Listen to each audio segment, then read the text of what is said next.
Seja você um nadador de piscina ou de maratonas aquáticas, ou simplesmente um amante de natação, você está no lugar certo. Eu sou a Beatriz Nantes. Eu sou o Danilo Carvalho.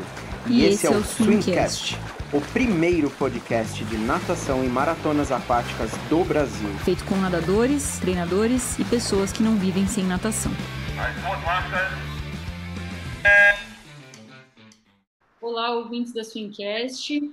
Esse é mais um episódio em que a gente vai falar com uma pessoa que cabe em todas as categorias aqui do Swimcast, né? Então ele é um nadador, é um treinador, é além disso um árbitro de maratonas aquáticas, então uma pessoa que realmente viveu e vive a natação de todas as formas.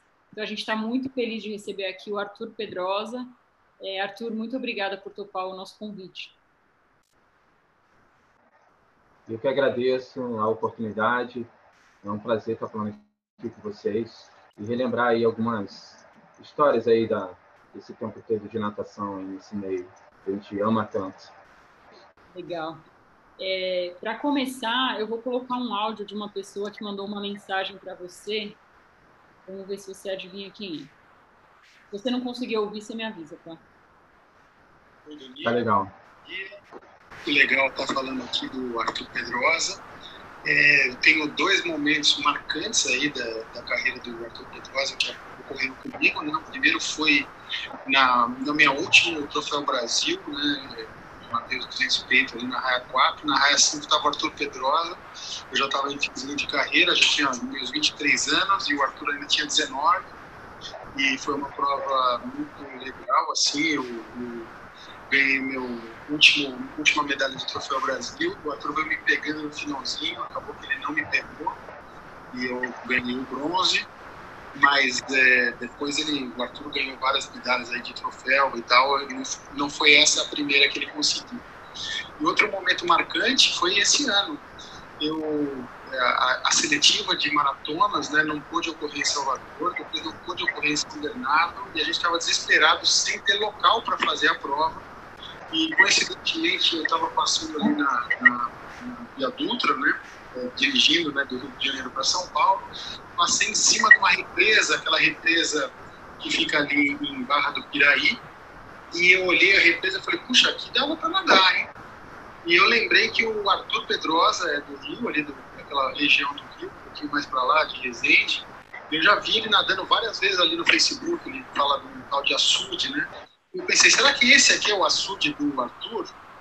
Acabou que não era o açude do Arthur, era um outro açude, mas o diretor de maratonas, eu liguei para ele naquela hora, o professor Sérgio Silva, falei, liga para o Arthur, que o Arthur é árbitro FINA, né, internacional de maratonas, liga para o Arthur, vê onde que é esse açude dele, para a gente ver se faz a prova lá. E o Sérgio ligou realmente para o Arthur, e o Arthur foi aí um super articulador dessa prova da Barra do Piraí, que foi um super marco aí da gente ter conseguido fazer essa prova. Foi uma prova muito bacana, bonita, né? Filmada no canal Olímpico.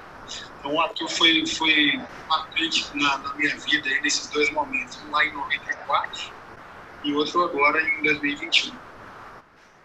Esse foi o Renato Cordani falando, para quem não reconheceu, né? Então, diretor da CBDA agora, foi nadador, medalhista de troféu. O que você me diz aí, Arthur, desse recado?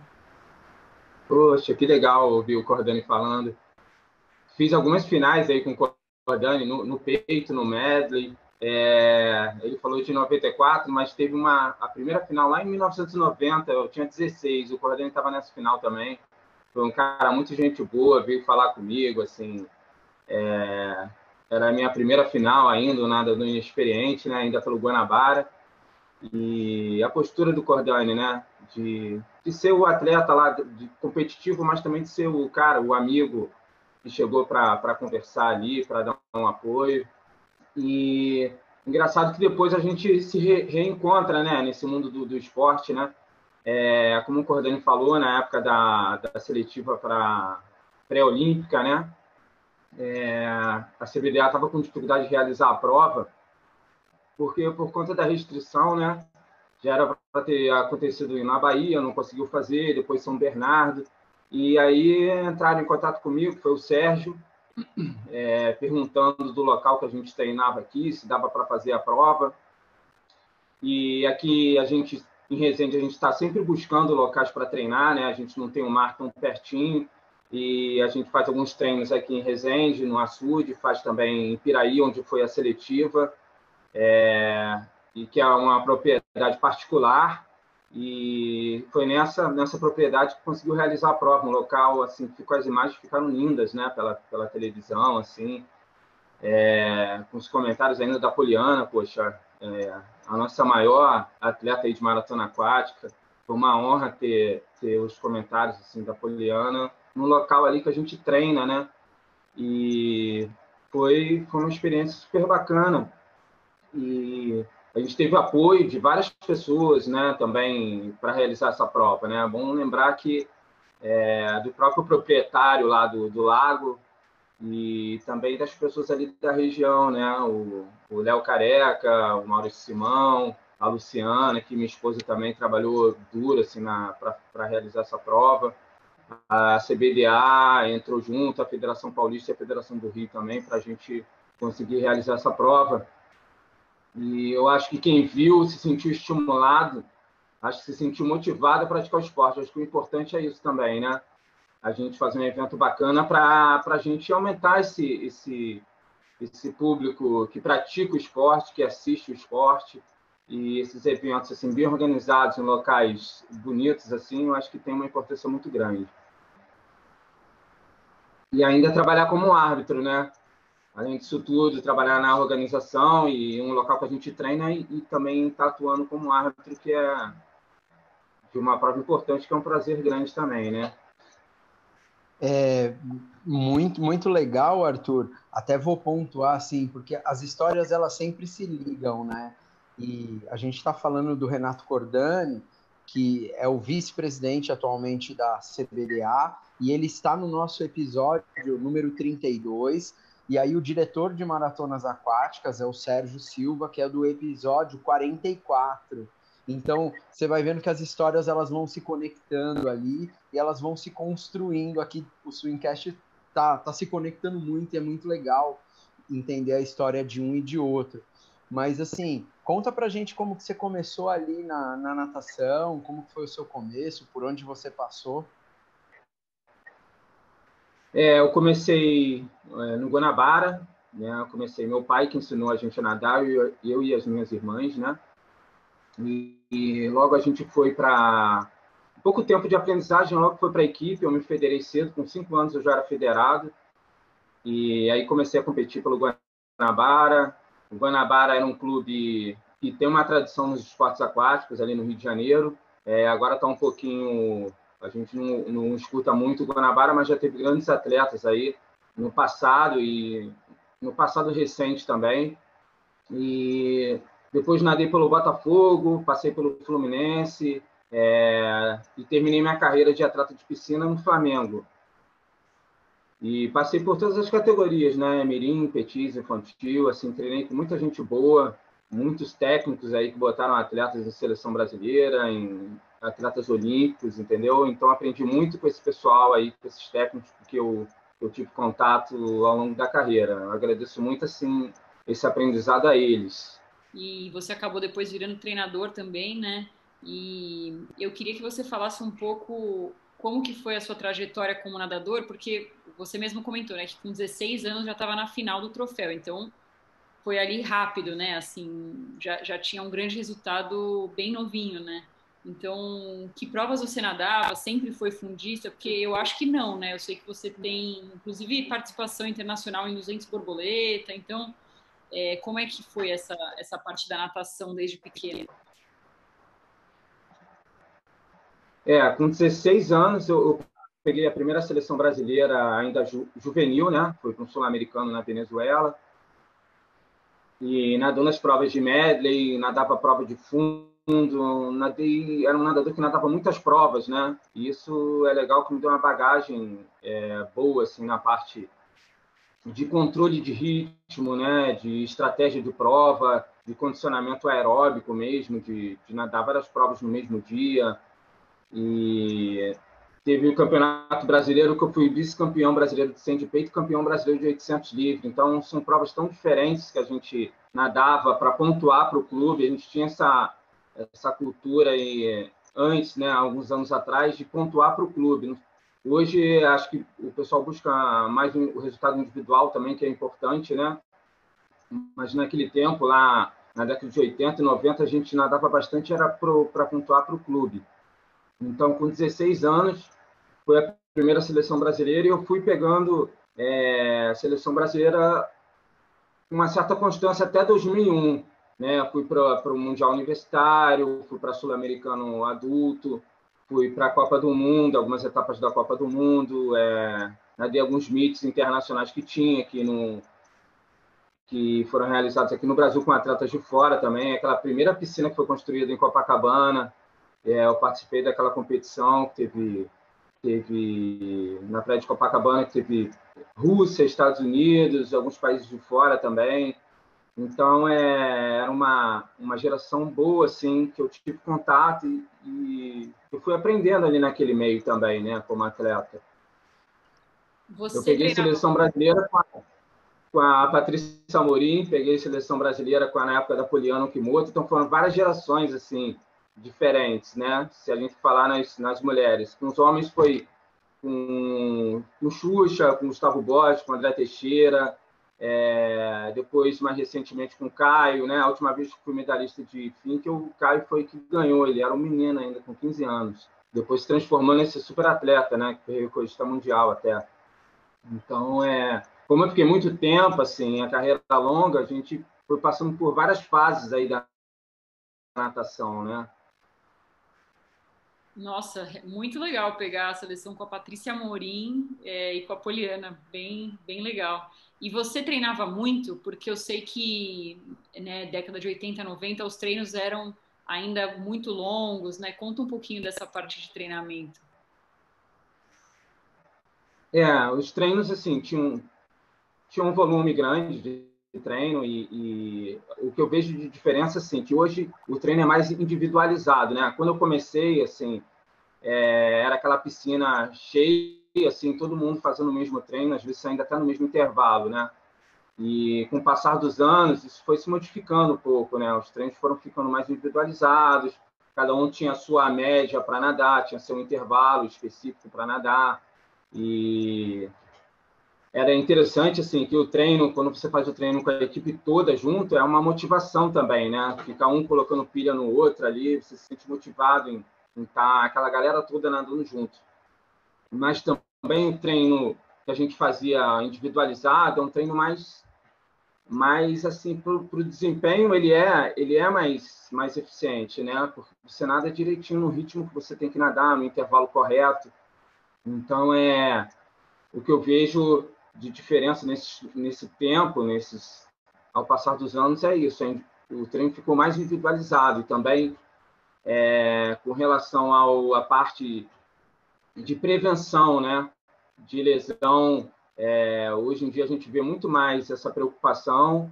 Na minha época, muita gente parava por problema no ombro, por exemplo. Tem vários exemplos aí de atletas que pararam com lesão no ombro. E hoje em dia a gente vê uma preocupação maior já desde da base de você trabalhar essa parte de prevenção de lesões, né? Mas com relação ao volume de treino, era um volume de treino grande, assim, mas eu não vejo como nada de demais, não. Eu acho que era, pelo menos com os técnicos que eu tive, eu acho que foi um trabalho bem feito sempre. E você falou dos técnicos, da importância de vários deles. Teve um ou alguns técnicos que você mais se identificou ali, que mais se identificou você quanto atleta, e você até, inclusive, utilizou isso posteriormente se tornando treinador, né? Fala um pouquinho aí dessas principais referências, vamos dizer assim, porque foram muitos, né? Com certeza. Sim, eu no Guanabara eu tive o Paulo Pavão, não sei se o pessoal lembra, o Paulo Rei, né? Paulo Pavão, o Silvio, o Carlão, foram técnicos que colocaram atletas em seleção brasileira, né? O Célio Couto. E no Fluminense eu treinei com o Luiz Rafael, quando o Luiz Rafael era do infantil ainda, né? Mas já foi uma referência também de técnico para mim. E depois, quando fui para o Flamengo, eu peguei o Dalteli ainda um pouco. Depois também o Paulo no Flamengo de novo, o Luiz Ricardo, que está aí ainda no Flamengo, acho que não é técnico, mas está na parte técnica lá também no Flamengo, trabalhando lá ainda. O Marco Lamar também, foi a minha última medalha em fim que eu fui treinando com o Marco. Foram técnicos importantes aí que eu aprendi muito com eles. E cada um com a sua forma de trabalhar. Maviael Sampaio também. Cada um com a sua forma de trabalhar, assim. A gente vê que não existe um único caminho, né? Cada técnico acredita numa forma de trabalho diferente e dá seu resultado, né? Eu acho que é importante a gente saber isso também, que não existe só um único caminho a seguir, né? Cada um tem sua filosofia de trabalho.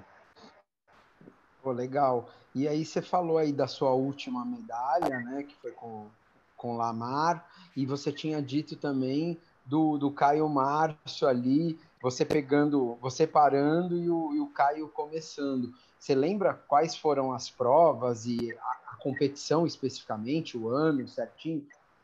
Foi um 200 borboleta. Foi um finkel, mas foi um finkel que foi realizado em piscina de 50 esse ano. Foi no Júlio Delamare. Tava o Caio, tava o Pedro Monteiro também. Tinha uma galera boa ali. E o Caio, acho que tinha uns 15 anos, mas já nadava muito na época. E é claro que ele se desenvolveu muito mais depois, né? E para mim, assim, foi uma medalha que eu tirei, assim, do fundo do baú, porque eu já tinha passado por uma crise na coluna, assim, horrível, um ano antes. Já tinha até parado um pouquinho, 1 ou 2 meses de nadar para me recuperar.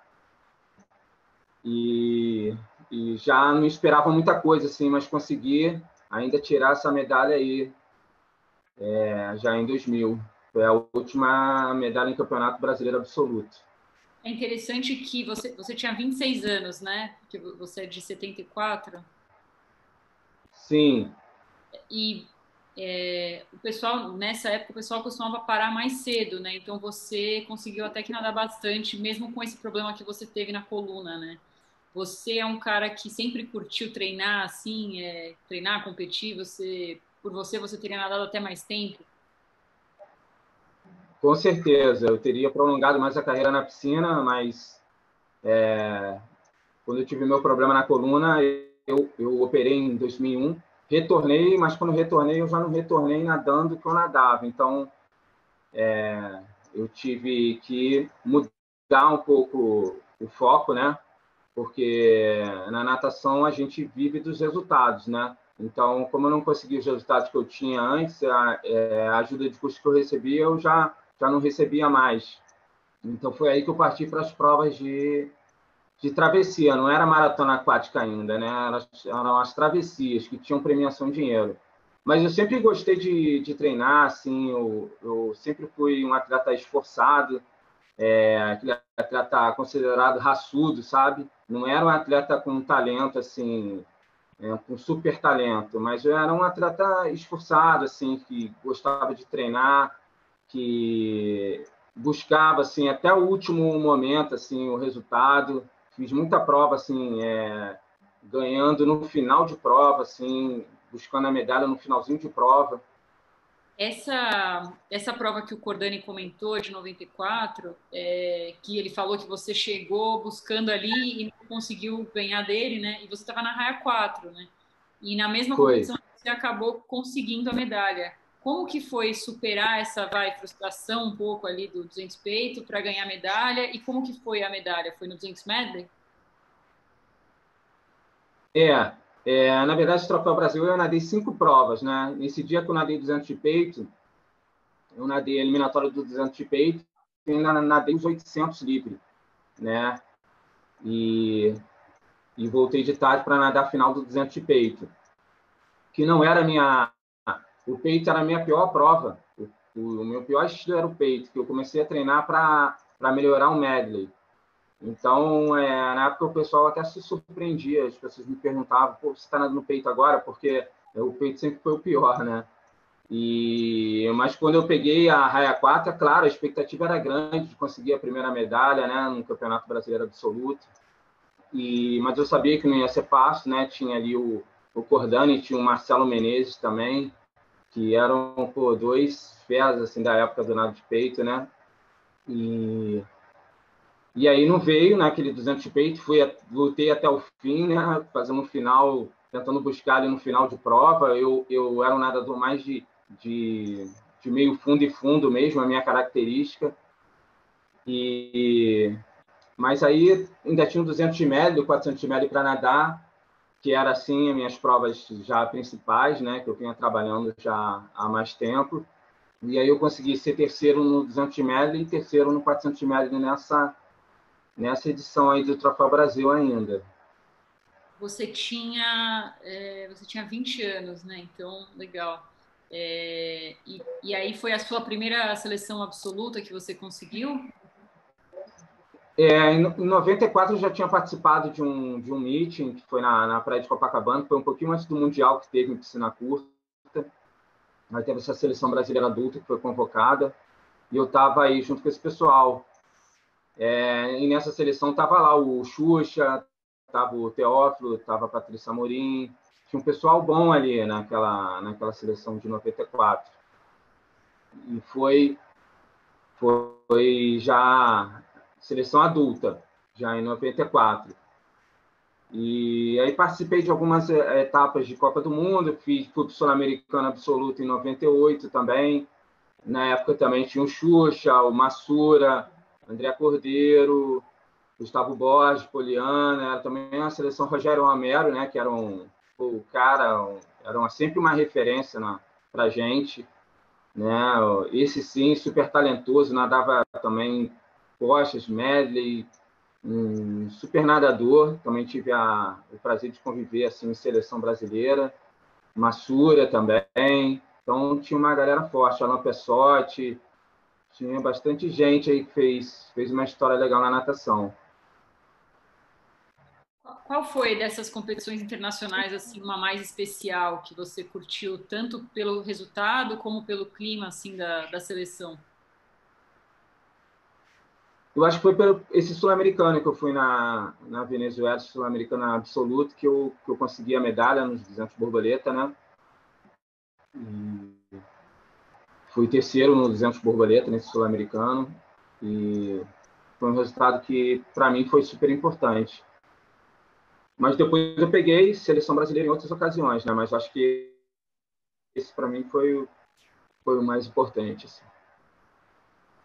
Pô, que legal. E assim, a sua versatilidade é impressionante, né? Peito era pior estilo, nadava peito, 400 medley, 800 livre. Depois virou maratonista aquático aí, a gente sabe que teve um período ali de parou de nadar, questões de lesão ali, um histórico de algumas lesões. Eu queria que você falasse como foi esse meio tempo aí entre as lesões, do parar de nadar, ou vir trazendo a transição para a nova modalidade. Eu assim, as provas de natação em águas abertas eu sempre fiz desde um moleque, assim. Meu pai mesmo nadava sempre no mar e incentivava a gente a participar das provas, né?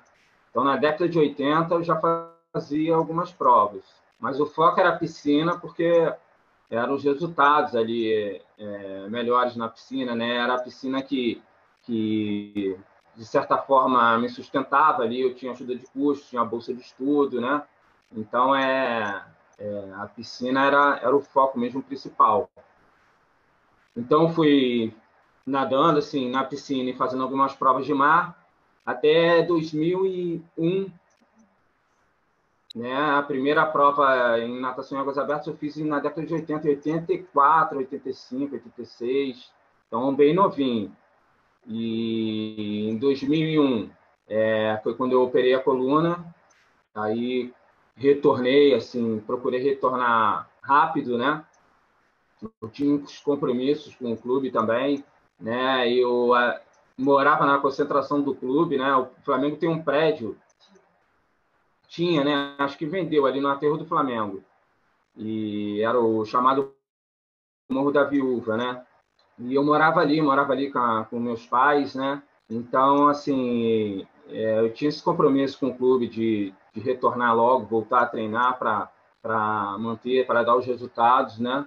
E eu retornei, mas só que foi difícil esse retorno, né?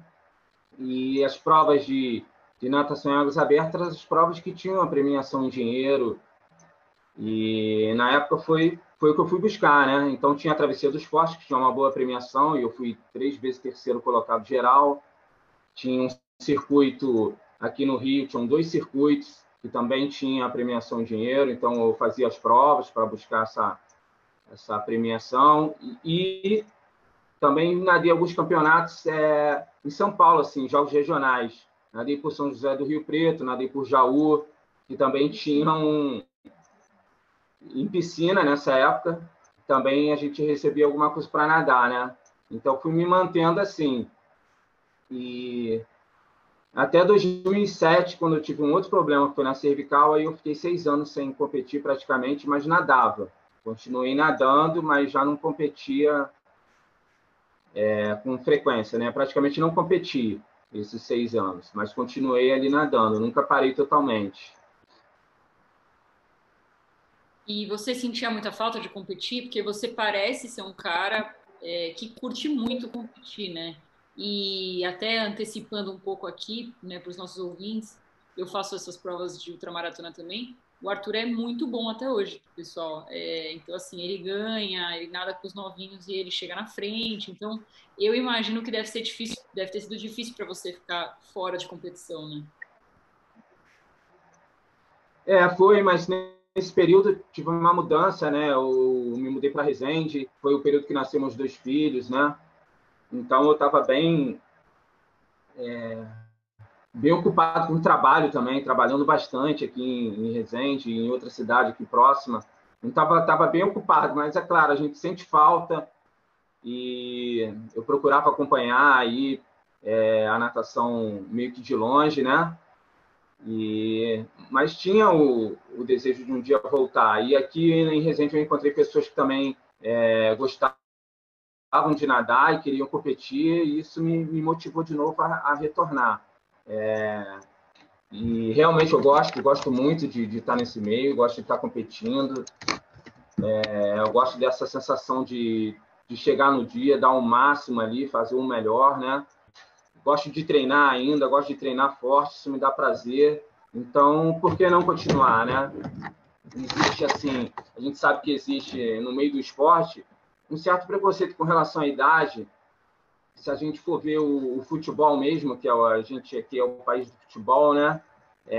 No futebol, quando um jogador um pouco mais velho, depois dos 35 anos, joga mal, com certeza vão falar que o cara tá bichado, que ele tá velho, né? Que está na hora dele se aposentar, né? Todo mundo quer aposentar o cara, mas assim, eu acho que se o atleta ele chega a uma certa idade, ele está motivado para treinar ainda, e ele se sente bem para treinar, ele vê um propósito naquilo, eu acho que ele tem que seguir em frente, né?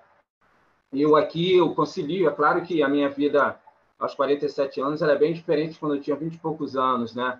Aqui eu tenho trabalho, eu tenho meus filhos, tenho família para cuidar também, e eu procuro conciliar as coisas, né? Hoje em dia o prazer é diferente. Eu vou para a competição, eu levo sempre meus filhos para estar junto, a esposa. Então não é só o lance da competição, é todo um ambiente ali que eu acho que é importante para eles, para as crianças, assim, de aprendizado, de valores e a educação pelo esporte, né? Aqui a gente tem a equipe que a gente formou, então a gente tem esse ambiente de amizade, de ser solidário um com o outro, né? As águas abertas têm isso, de você se superar, de você às vezes sentir um medo ali e tá alguém junto ali conversando, tá acalmando, tá incentivando, orientando, e isso é um ambiente que é super importante para a educação deles, né, eu acho. Então, eles participam também das provas. Então, é esse caminho que eu sigo, assim. Então, eu acho que quando a gente pensa assim, o esporte é para a vida toda, né? porque não é só o desempenho esportivo que eu busco mais, agora está além disso. É a satisfação pessoal, é a qualidade de vida, é a saúde. Então, são várias coisas ali envolvidas que faz a gente ter esse prazer de querer continuar, né?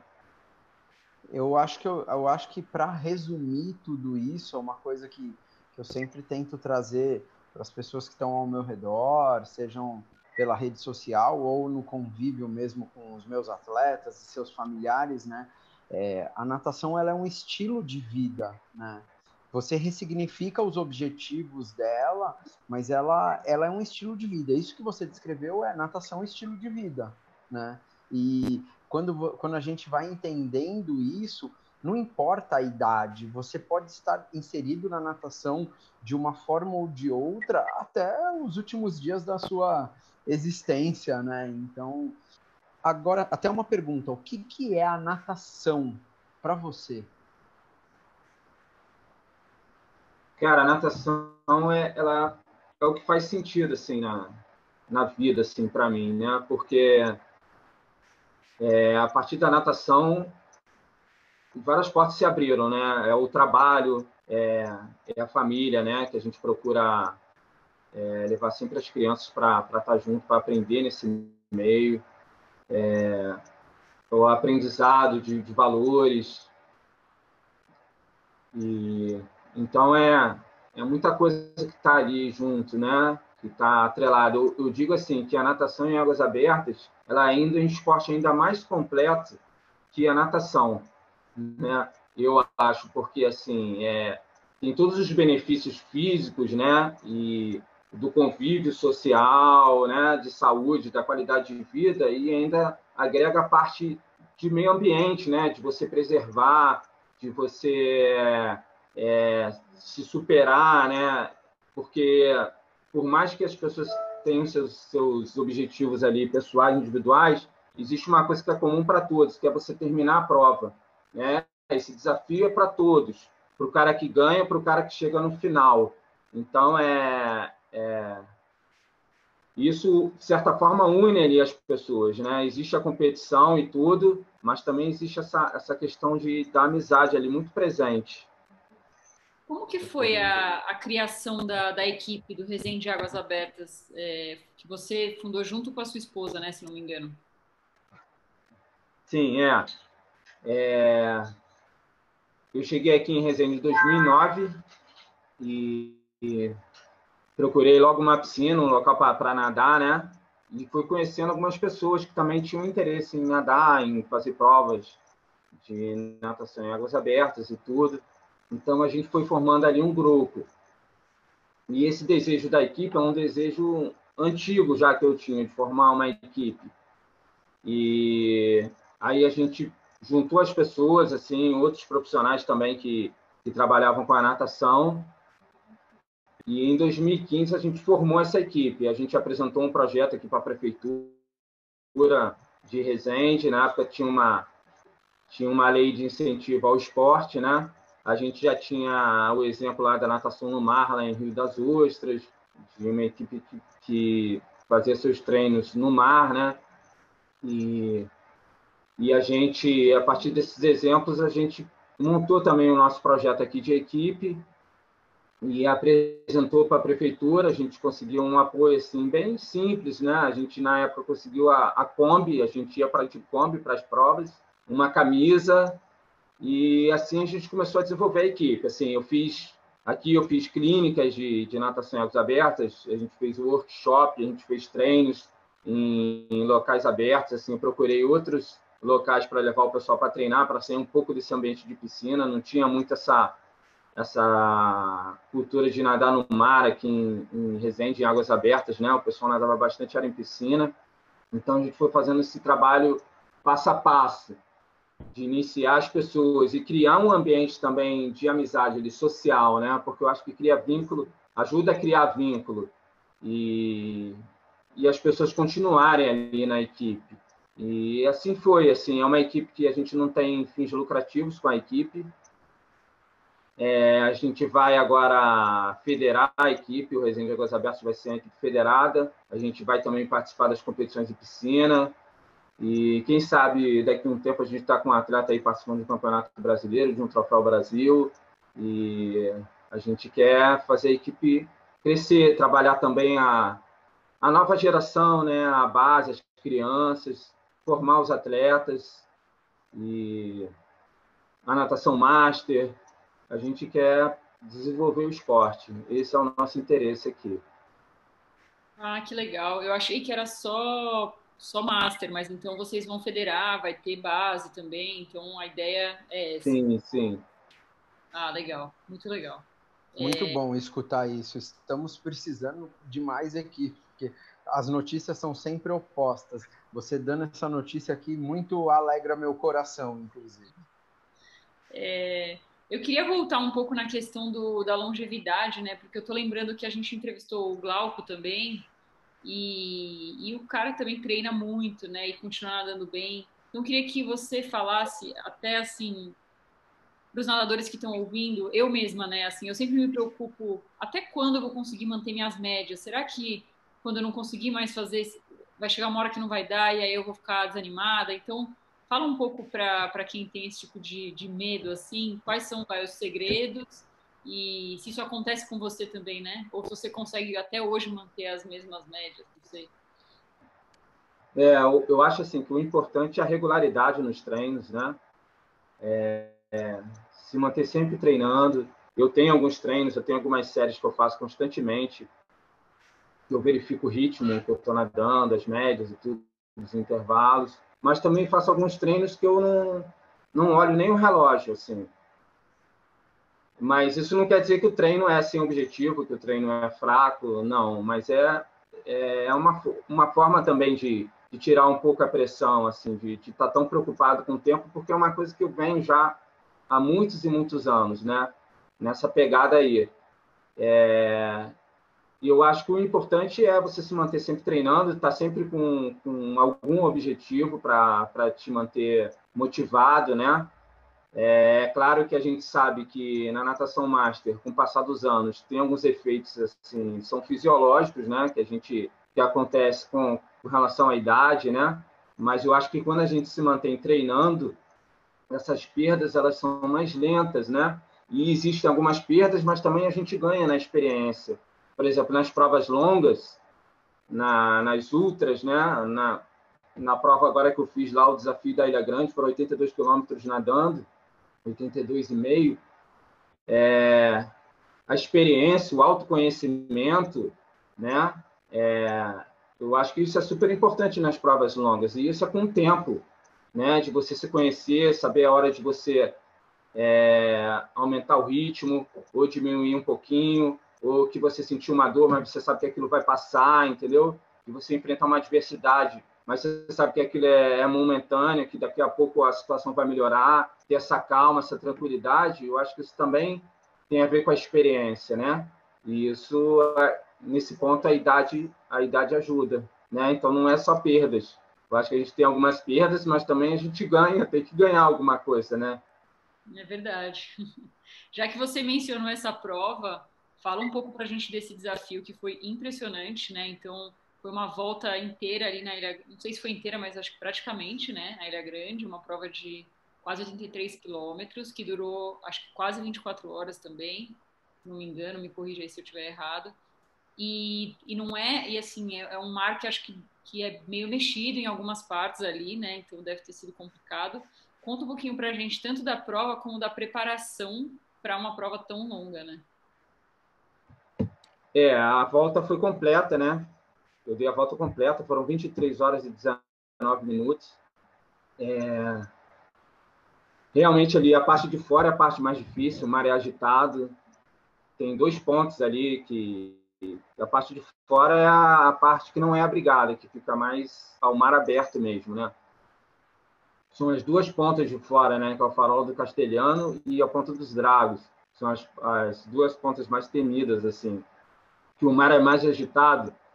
Até para quem está de barco é agitado, né? Para quem nada também é. E o período que eu peguei não era um período mais tranquilinho, né? Foi uma semana que o mar estava ruim, era para ter acontecido na terça, não foi. o mar estava muito mexido, mas eu fui lá e fiz o treino na terça-feira. Foi bom porque me deu uma confiança de nadar no mar ruim ali. E aí eu fiz a prova, fiz o desafio na quinta-feira. Eu já faço muitos treinos em Angra, então eu sabia que não ia ser fácil. Ali a gente pega muita correnteza contra, mar mexido, chega uma hora do dia, assim, à tarde, que o mar fica super mexido. Então, era uma situação que eu sabia que ia encontrar e que foi o que aconteceu. Com 40 e poucos quilômetros, assim, eu já tinha passado por uma parte assim, de muita correnteza contra, então já estava bem desgastado na primeira metade. Mas aí é aquele lance, eu sempre acreditei que uma hora o mar ia me ajudar também, né? O mar castigou ali naquela primeira parte ali de fora, mas assim que eu virei, eu consegui pegar uma correnteza a favor também um pouco, e isso me ajudou, e depois mais à frente foi outra correnteza contra, e foi assim, foi um desafio bem difícil. Dessas 23 horas, 11 foram à noite, assim, no escuro, né? Então, também você tem que ter uma calma, assim, uma tranquilidade de saber controlar teus sentimentos, assim, né? Seu ritmo e aquilo que você está sentindo, né? E com relação aos treinos, não consegui fazer tudo que eu gostaria de fazer, porque esse período de restrições, né? Eu não tinha piscina tão disponível assim como eu tive em outras épocas, mas eu mantive um treino constante, assim, eu treinava por volta de 10, 12 quilômetros por dia, mas para eu fazer isso eu tenho que cair na água 3 vezes durante o dia, porque tem o trabalho, né? Então a gente vai conciliando o trabalho com o treino.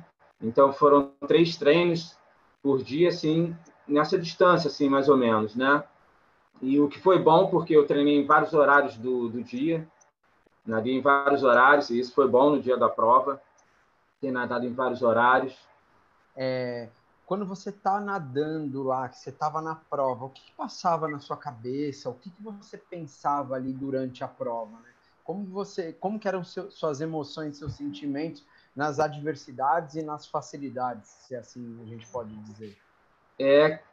O tempo todo assim buscando uma motivação, né, para seguir em frente. Quando estava difícil, eu tinha a minha cabeça que ia ter um momento que ia me ajudar, o mar ia me ajudar, e focava bastante no ritmo, assim, na técnica, principalmente na técnica de nado. Eu acho que às vezes as pessoas ficam muito preocupadas em fazer o volume de treino, mas eu acho que para uma distância grande, a técnica é uma coisa super, super importante, porque você tem que estar bem alinhado na água. E eu, assim, nas provas mais curtas, eu tenho o hábito assim, de levantar bastante a cabeça. Eu até sou um pouco crítico comigo mesmo, porque eu acho que tem que estar mais, a cabeça tem que estar mais deitada, assim, um corpo mais alinhado. E quando eu fiz os treinos para Ilha Grande, quando eu já fiquei sabendo, faltavam 2 meses, né? Que foi confirmado mesmo que ia ter o desafio. E eu procurei assim focar no ritmo. Era um ritmo que eu tinha na minha cabeça que eu conseguiria ficar ali 24 horas nadando naquele ritmo, mas também na técnica, né? Da cabeça mais deitada na água, do corpo bem alinhado, da pernada no ritmo bem cadenciado, mas ela ali em cima, ali para deixar o corpo bem, bem alinhado na água, não respirar tantas vezes olhando para frente, né? Então a técnica para nadar uma distância tão longa, ela tinha que ser um pouco diferente. Eu acho que se eu começasse a levantar muito a cabeça desde o início, assim, provavelmente ia ter uma fadiga nessa musculatura aqui próxima do pescoço, e talvez não conseguisse nem terminar.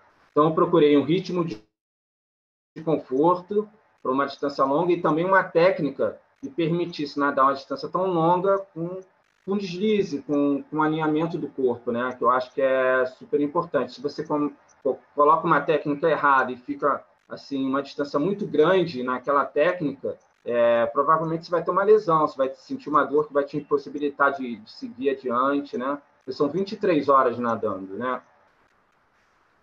É muito tempo nadando e eu imagino que você deve ter nadado forte em vários momentos, assim, praticamente a prova inteira, né? Porque o tempo foi bom. Então, mesmo com a correnteza a favor, teve outros momentos contra, então foi uma prova bem forte, né?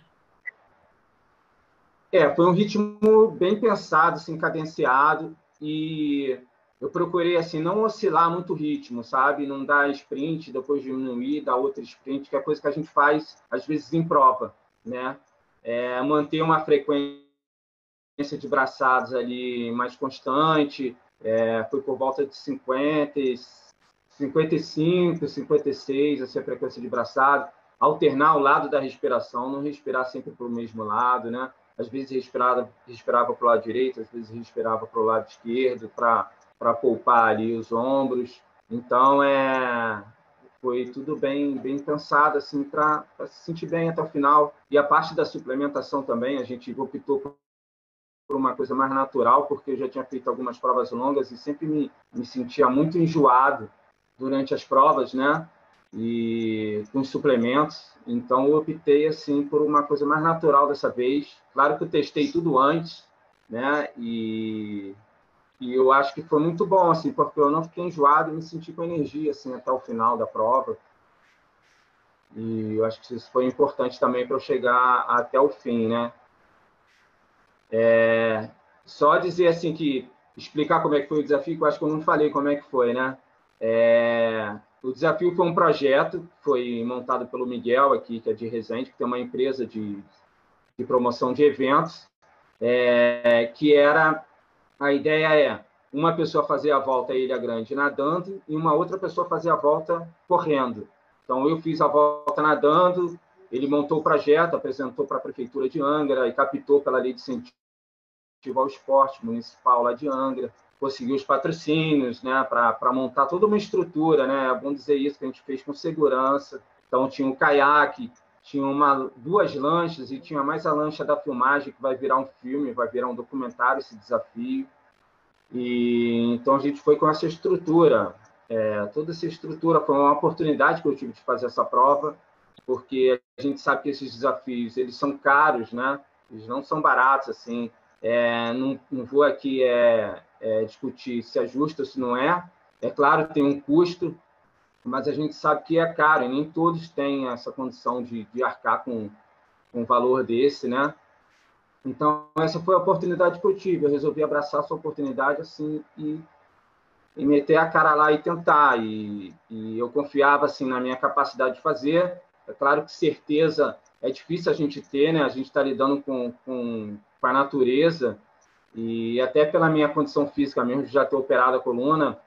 Então, eu tinha algumas dúvidas assim, mas eu acreditava na minha capacidade de chegar lá e fazer. E procurei, aquilo que eu te falei, procurei botar um estilo que poupasse assim, a minha coluna, que nadasse bem alinhado, um ritmo cadenciado, para fazer isso aí de uma forma assim, até tranquila, eu acho. Eu tive uma recuperação muito boa depois. E me corrige se eu estiver enganado, essa prova é a prova mais longa já feita em águas brasileiras? Eu acho que sim, Danilo. Eu acho que sim. Em mar aberto Em mar Sim, aberto. eu acho que é isso. Eu não tenho certeza absoluta, mas eu vi ou escutei alguma coisa do tipo. Aí agora eu falei, deixa eu perguntar, porque eu acho que ele é o cara que nadou mais longo, em maior distância, né? Em águas brasileiras. Não porque fora do Brasil já teve gente nadando mais, mas aqui mesmo, né? No nosso mar, no nosso oceano. Não, Sensacional. e muito impressionante o tempo, né? Porque assim, é mais que o dobro do Leme ao Pontal, para o pessoal ter um pouco de referência, né? Mas é mais que o dobro ainda, né? Então, que a gente falou também com o Zé, que fez a ida e volta. E também eu acho que é um mar um pouco mais agitado ali na Ilha Grande. Então, realmente é impressionante. Parabéns mesmo, porque foi bem bonita essa prova. Eu acompanhei no grupo ali, né, do pessoal que faz maratonas. Foi muito legal. E interessante que você falou da suplementação também, se você puder falar um pouco, porque eu, eu acho até que quem faz provas longas acaba ficando um pouco refém dessa coisa de gel e também é caro, né? Então é mais um custo, né? Como é que você fez essa parte mais natural que você comentou? Sim, aqui o projeto que foi montado, a gente teve no início um acompanhamento com o nutricionista, assim, uma conversa que a gente teve com ele. Então, eu falei aquilo que eu estava pensando e ele deu algumas sugestões também com relação à hidratação. Ele respeitou assim o que eu já estava acostumado e a partir daquela conversa eu segui por um caminho, que era a parte da suplementação mais natural, né? Então, por exemplo, eu utilizei durante a prova de sólido a batata cozida com atum, bem amassadinha. É uma coisa que eu já tinha testado e sempre caiu muito bem para mim. A banana amassada com pasta de amendoim e mel, que eu já usava nas outras provas, também utilizei nessa. Bisnaguinha. Então, a gente fazia um cálculo aí de 60 gramas de carboidrato por hora e planejava essa alimentação, né? E na parte líquida, foi suco de uva, aquele suco de uva integral. Utilizei água com a rapadura. A gente fez um garrafão, assim, bateu a rapadura com a água ali. E foi muito bom, porque chegou num momento que o sal já incomodava bastante, né? A boca fica um pouco inchada, a língua inchada.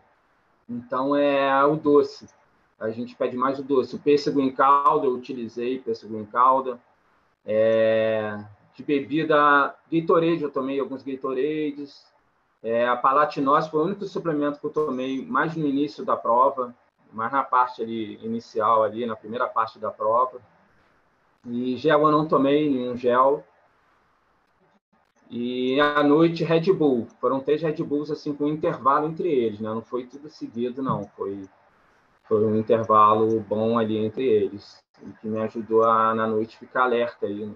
Que era uma preocupação que eu tinha. E também a gente levou uma garrafa de água quente, e foi muito importante a garrafa de água quente, porque apesar de Angra a água não ser muito fria, né? Tem algumas correntes de água mais frias ali. Na parte de fora também a água é mais fria, mas pelo tempo de exposição lá na água, chegou num momento que você começa a sentir frio, né? Fica escuro, fica de noite, a temperatura externa também cai, e essa água quente ela me ajudou assim, a esquentar o sólido e também a bebida.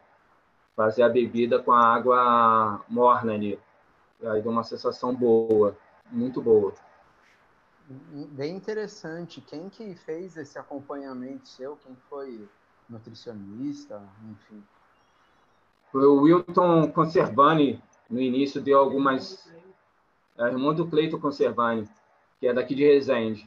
E ele deu algumas orientações, assim, eu acho que ele tem esse trabalho com o irmão dele também nessas ultras que ele faz, nessas provas de longa duração, de endurance, né? Então, foi um cara que deu algumas orientações para a gente que a gente procurou seguir ali e utilizar o que já estava acostumado também. Eu acho que conta muito isso. Não adianta a gente copiar alimentação e hidratação de alguém. Você tem que se sentir bem, você tem que testar. Nada no dia é novo.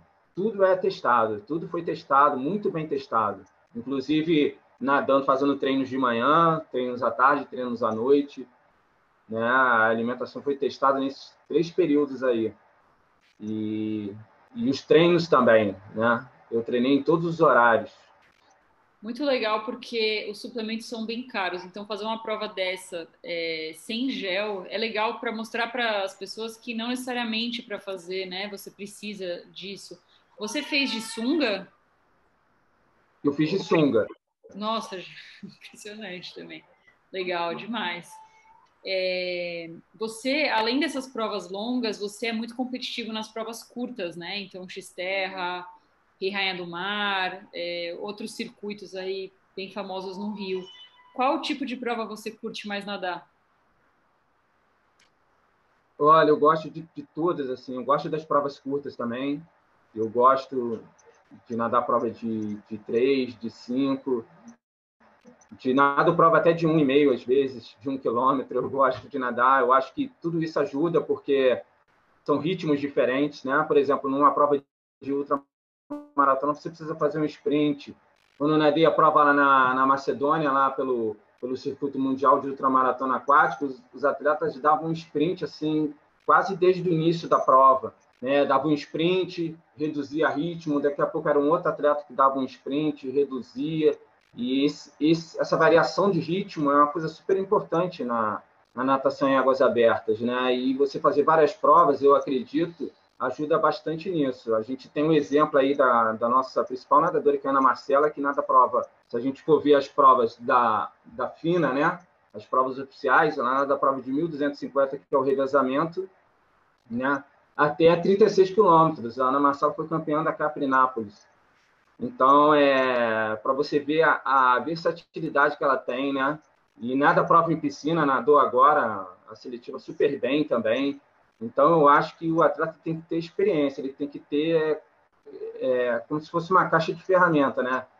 Várias ferramentas para ele saber, mas ele tem que saber a hora certinha de utilizar a ferramenta certa para aquele determinado momento. Então, quanto mais ferramentas assim, um atleta tiver, mais experiência, de bagagem de ritmo de prova, né? De estratégias de prova, eu acho que isso é importante. Então, eu gosto de nadar provas de várias distâncias. Muito legal, você falou muito bem. Você tem que ter as diversas ferramentas e saber aonde você usa qual delas, né? E aí, até para a gente já dar uma encaminhada um pouco mais aqui para o final, né? Eu queria que você falasse da sua experiência de árbitro FINA de maratonas aquáticas. E aí, vou voltar lá um pouquinho no comentário do Cordani, lá quando a gente iniciou a nossa conversa, que ele fala da seletiva do pré-olímpico, né? Que você foi uma peça fundamental e você estava arbitrando também. Então, fala um pouquinho o que é ser o árbitro FINA aí, né, de forma só para os nossos ouvintes terem uma noção. E aí fala um pouquinho de como foi essa prova aí que o Cordani citou, né? A gente acompanhou a transmissão, foi muito legal. O trabalho de árbitro assim é super importante, né? Depois que eu me tornei árbitro, que foi realmente tomar consciência disso tudo, né? Porque quando a gente está competindo, às vezes a gente não tem noção da importância do trabalho do árbitro, né? Para uma competição justa ali, para uma competição limpa, para uma competição segura, né? O trabalho do árbitro é fundamental. O árbitro ele não está só preocupado com a prova que está acontecendo ali naquele dia, né? É tudo antes, né? Toda a organização da prova antes, todo o layout da prova, do circuito que vai ser montado, como vai ser montado, né? Quantas voltas. O árbitro está participando disso tudo, né? Então ele está além só daquele momento ali da prova, né? Então isso a gente toma consciência quando a gente começa a trabalhar como árbitro. Então eu fiz o curso primeiro da federação, depois eu fiz o curso da CBDA e depois teve o da FINA, o curso da FINA, que é um curso difícil, assim, é todo em inglês e poucos são aprovados, né? Aí eu fui aprovado, entrei para o quadro da FINA de 2015 a 2018 e retornei agora para o quadro da FINA de novo. Fiz o curso, fiz outra prova, porque a gente está sempre sendo avaliado, e retornei agora. Então, eu trabalhei na Olimpíada, estava lá dentro d'água, vendo a prova feminina e masculina, vi a medalha lá da Poliana, e é uma experiência super bacana, foi uma forma de participar de uma Olimpíada também, não foi como atleta, mas como árbitro, que também é super importante.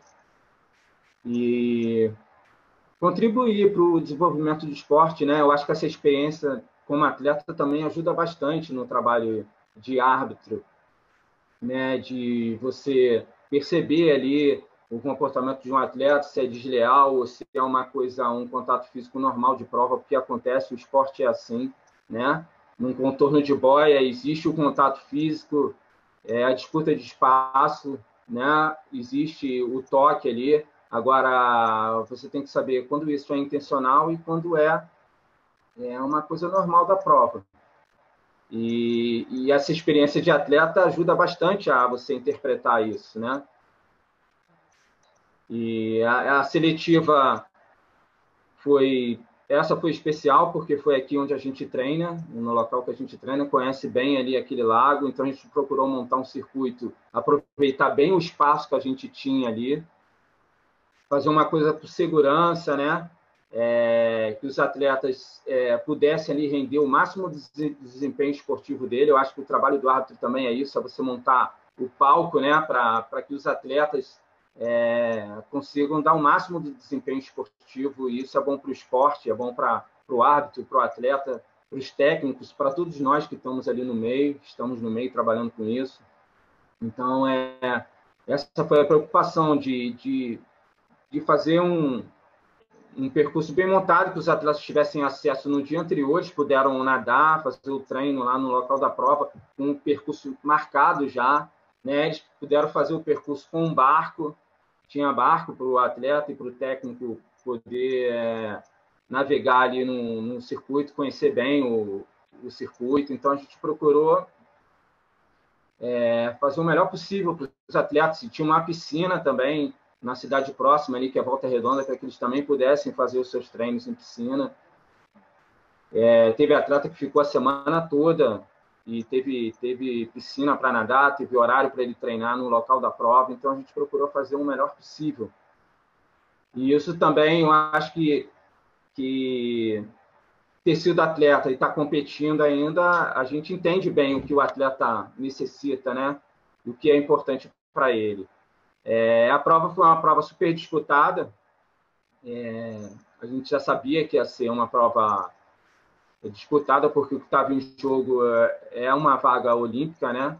Essa vaga para ir para a seletiva, para a Olimpíada. Então, a primeira seletiva era lá em Piraí, né? Tinha que passar por ali primeiro.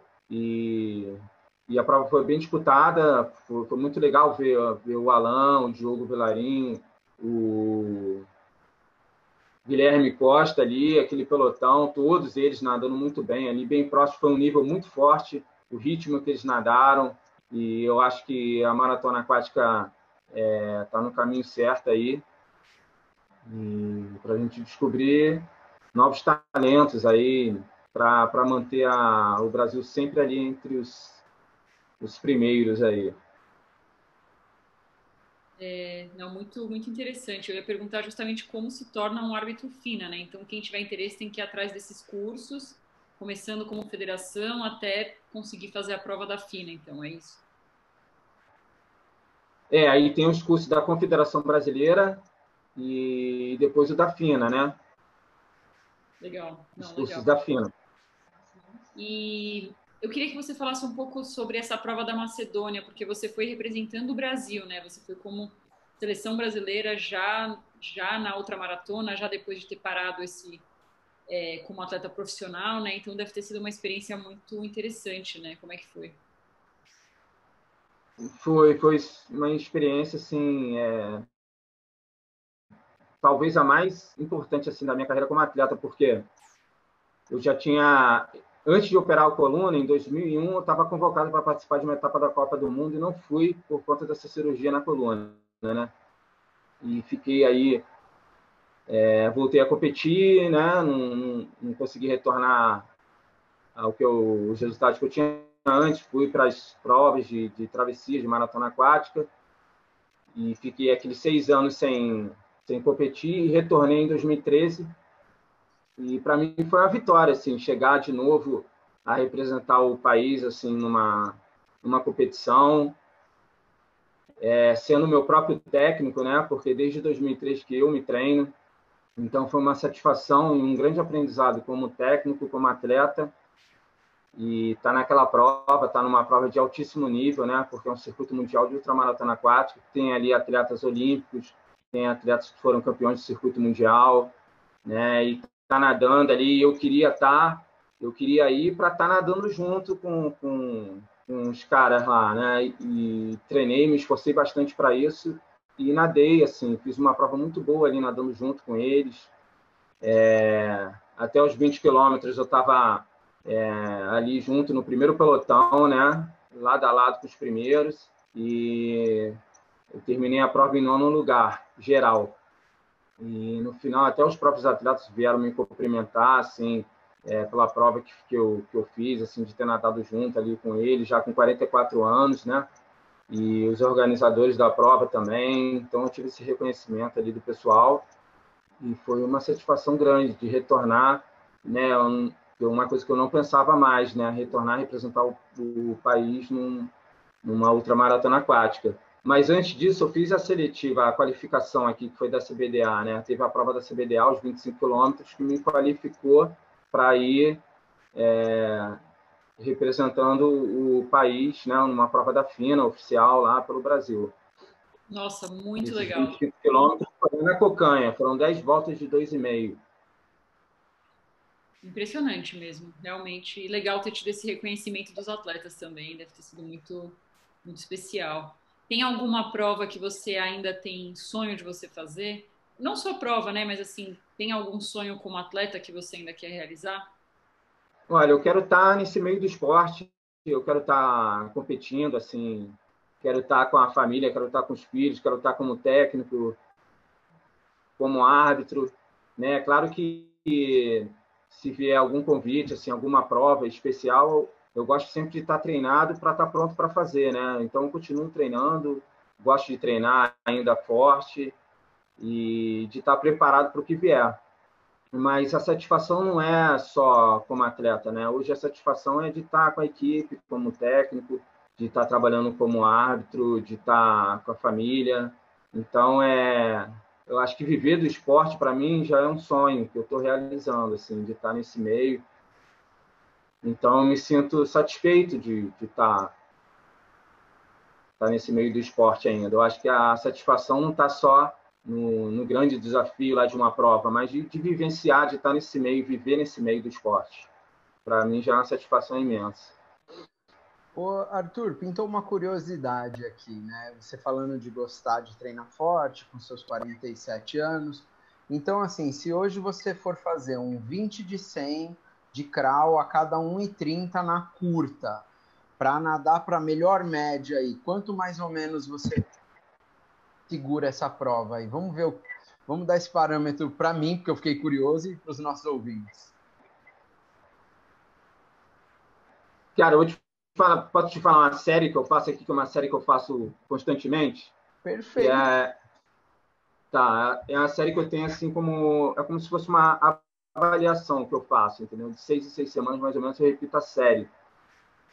Que é um de 1.500, saindo a 17,15, só que eu faço com um traje, tá? O traje, o palmazinho pequeno, que é aquele palmazinho vermelhinho que eu tenho. Então, um de 1.500 a cada 17,15, 2 de 500 a cada 6.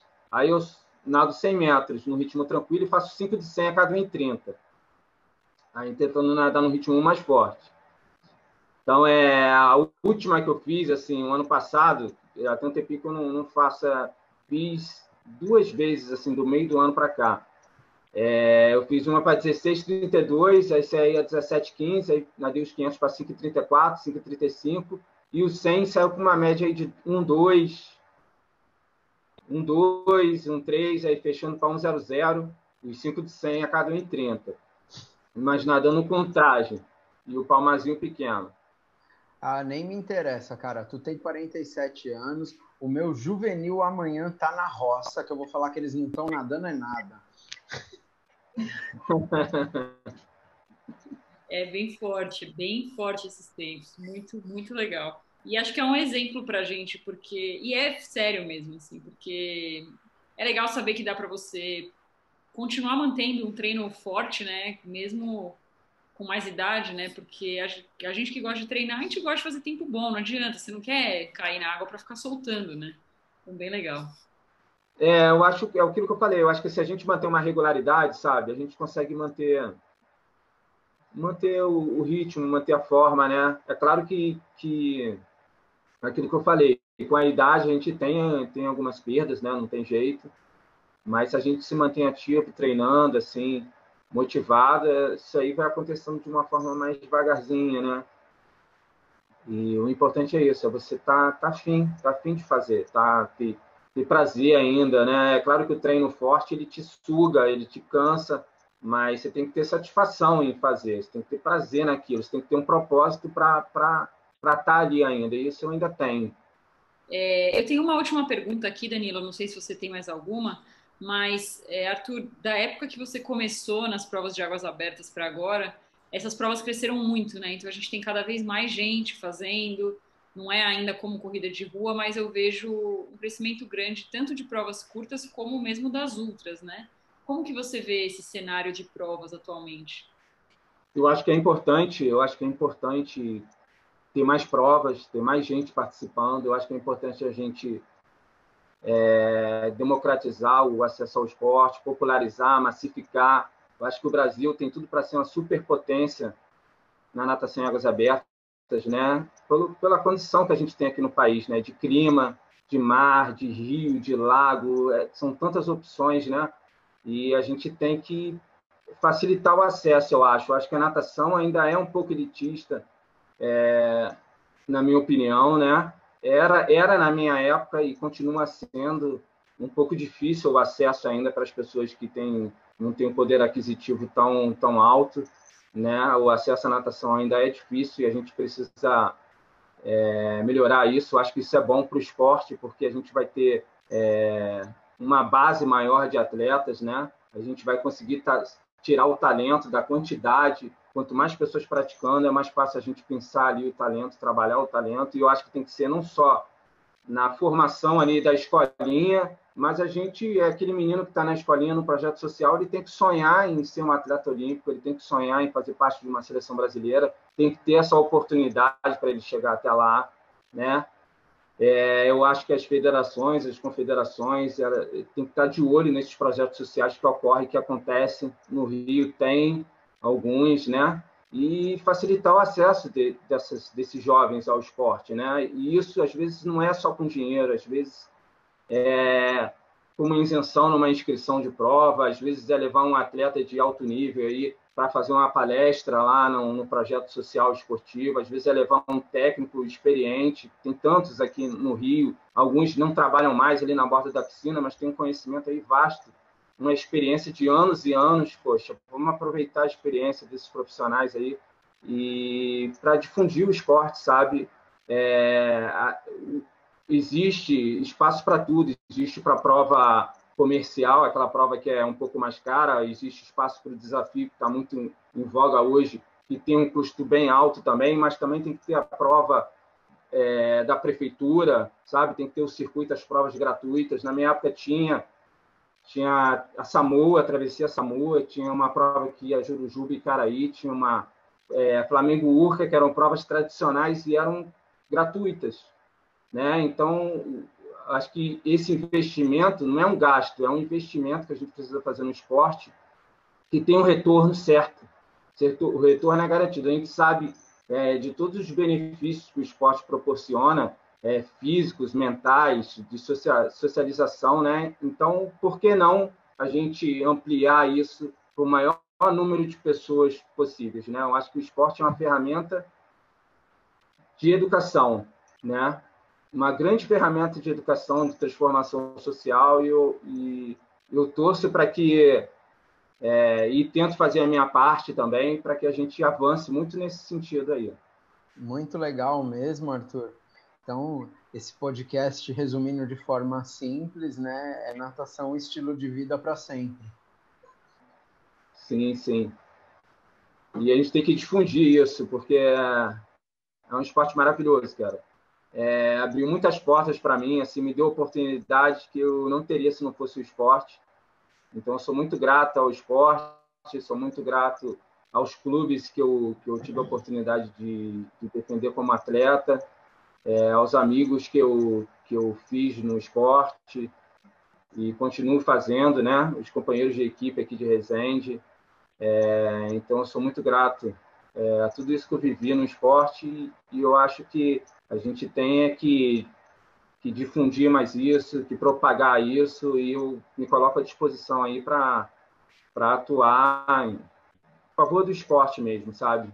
Que dá minha retribuição. A gente tem que, é claro que a gente tem que ser valorizado, ganhar por isso também, né? Eu acho que o mais importante é o material humano, ainda é e sempre vai ser, e a gente tem que valorizar muito o profissional de educação física, os técnicos, os professores, né? O cara que está lá na base, que é super importante, né? Acho que no Brasil ainda tem aquela ideia de que na base, no mirim, petis, infantil, você pode botar ali o estagiário, o cara que é pouco experiente, e eu acho que não, eu acho que ali tu tem que ter um cara muito bom, tem que ter um profissional experiente, tem que ter um cara super capacitado, porque é a base de tudo.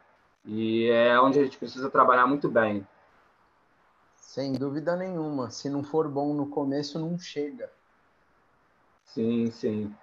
Muito obrigada, Arthur, por ter compartilhado Obrigado aí. a você. Um grande abraço aí para todos, para quem vai assistir, para os meus atletas aqui do Resenha de Águas Abertas. Muito obrigado pela oportunidade de estar falando aí com vocês. Sou fã aí do trabalho de vocês também. E a gente está junto aí pelo esporte. Show. Obrigado. Obrigada, Arthur. A gente se vê aí nas provas pelos mares, lagos, onde for. Até mais.